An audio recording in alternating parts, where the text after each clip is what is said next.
sugrađanka Suada Suljić-Sokolović, vjerovatno jedna od prvih pisaca trenutno bošnjački, između priča koje piše i pjesama, počela je na moj nagovor da piše i sevdalinke. Pa evo, ona mi je dala dvije pjesme da pročitam za večeras. Bosno moja, u srcu te nosim, svakom stopom tvojom se ponosim.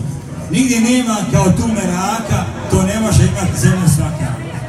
Bosno moja, zemlja mojih snova, amaneci mojih pradjedova.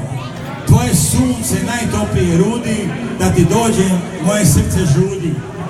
Sevdalinka u tebi me budi, u šišu je kahva mirisala, od ljepote mati uzdisala i srca joj pjesma izvirala.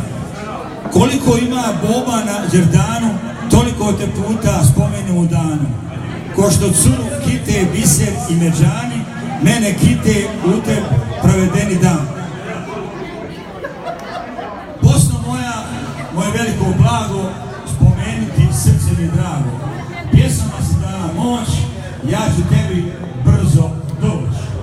I druga je kraća, ko ne voli Bosnu duše i srca, a ni znanja nema, svakom gostu u Bosni se kava, sofra pa i konak sprema.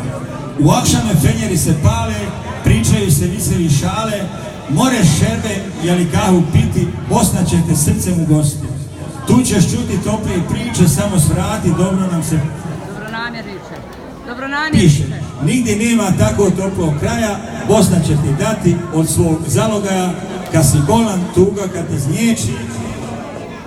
Uvođi nam u Bosnu, ona ima sevdalinku koja srce liječi. Ne znam gdje mi je ostatak teksta, a vidimo dalje sa... Hoćemo sa muzikom ići dalje, muzičari. Pravi se, daj da pročitam kraj pjesmi. A ti završi snimanje.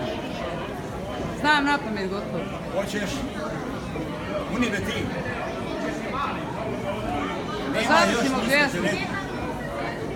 I ovo nastavak same pjesme, kad dođe nam u Bosnu, ona ima sevdalinku koja rane liječi.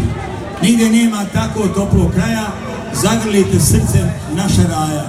Dušu otvore, bujrum prozore, musafirti tepaju od milja, a sofra nije sofra ako nje nema. Čevapa i raštilja, neznaniče Bosnu mi ne blati, bujrum u Bosnu nam svrati, sevdalinku skupa ćemo zapjevati, autor Suada Suljić-Sokolović. Molim muzičare da se vrate na scenu, ja se izvinjavam, da nemamo nikakve pauze. Evo naših ljudina, aktiviste velikoga. Evo.